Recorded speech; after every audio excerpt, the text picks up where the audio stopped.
भूमिका। गांव से थोड़ी दूर एक सुनसान सड़क के किनारे खंडहर नुमा हवेली थी, जिसे लोग काली हवेली कहते थे।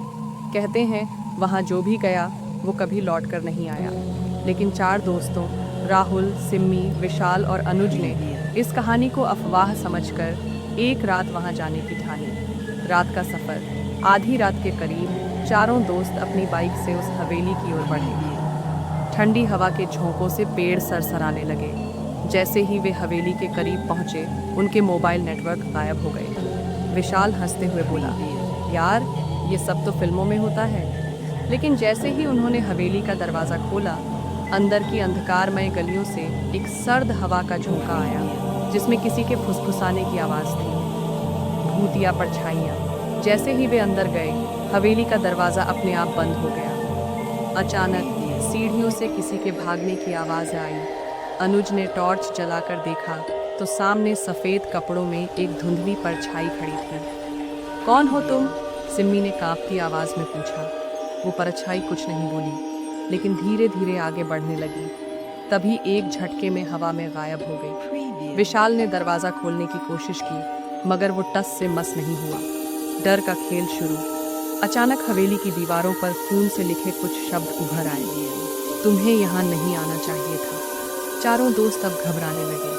तभी एक कमरे से धीमी धीमी हंसी की आवाज़ आई। राहुल ने हिम्मत करके अंदर झांका तो देखा कि वहाँ पुरानी कुर्सी पर एक गुड़िया बैठी थी, जिसकी आंखों से खून बह रहा था। तभी अचानक गुड़िया की गर्दन अपने आप घूम गई और उसमें से एक भयानक आवाज़ आई, अब तुम मेरे साथ ही रहोगे। भूत की कहानी। तभी हवेली की छत पर कोई जोर से कूदने लगा। अनुज ने ऊपर देखा तो वहाँ एक औरत खड़ी थी, जिसके लंबे बाल जमीन तक लटक रहे थे। उसकी आंखें खून से लाल थीं। ये कौन है? विशाल ने कांपते हुए पूछा। हवा में किसी ने जवाब दिया, मैं इस हवेली की रक्षक हूँ। तुमने मेरी शांति भंग की है, अब तुम मेरी आत्मा का हिस्सा बनोगे। भागने की कोशिश। डर से कांपते हुए चारों ने वहाँ से भागने की कोशिश की, मगर अब हवेली के दरवाजे और खिड़कियाँ गायब हो चुकी थी। वे एक कमरे में घुस गए, जहाँ दीवार पर पुरानी तस्वीरें टंगी थीं। उन तस्वीरों में वही लोग थे जो पहले इस हवेली में आए थे, मगर उनके चेहरे विकृत और डरावने हो चुके थे। हम यहाँ से कैसे निकलेंगे? सिम्मी ने रोते हुए पूछा। तभी कमरे में एक काले साए ने आकार लिया। वह साया धीरे धीरे इंसानी रूप में बदलने लगा।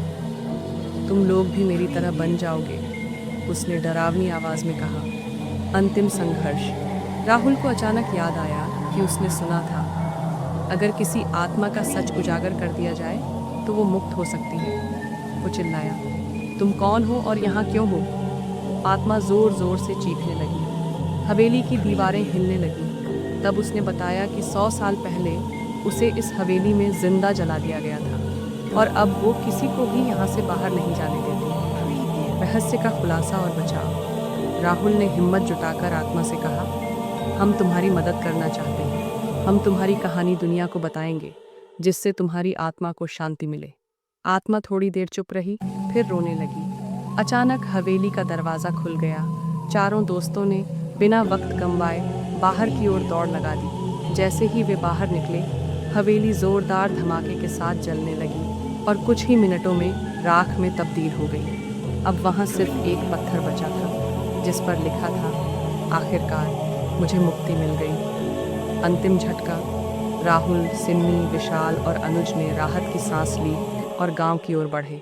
मगर जैसे ही वे गांव के पास पहुंचे, उनकी बाइक अपने आप बंद हो गई। अब क्या हुआ? विशाल ने घबराते हुए कहा। राहुल ने मोबाइल निकालकर देखा। उसकी गैलरी में एक नई तस्वीर थी। वो तस्वीर किसी की नहीं, बल्कि उसी जलती हुई आत्मा की थी, जो मुस्कुरा रही थी, और नीचे लिखा था, ये तो बस शुरुआत थी, अंत या एक नया डरावना सफ़र।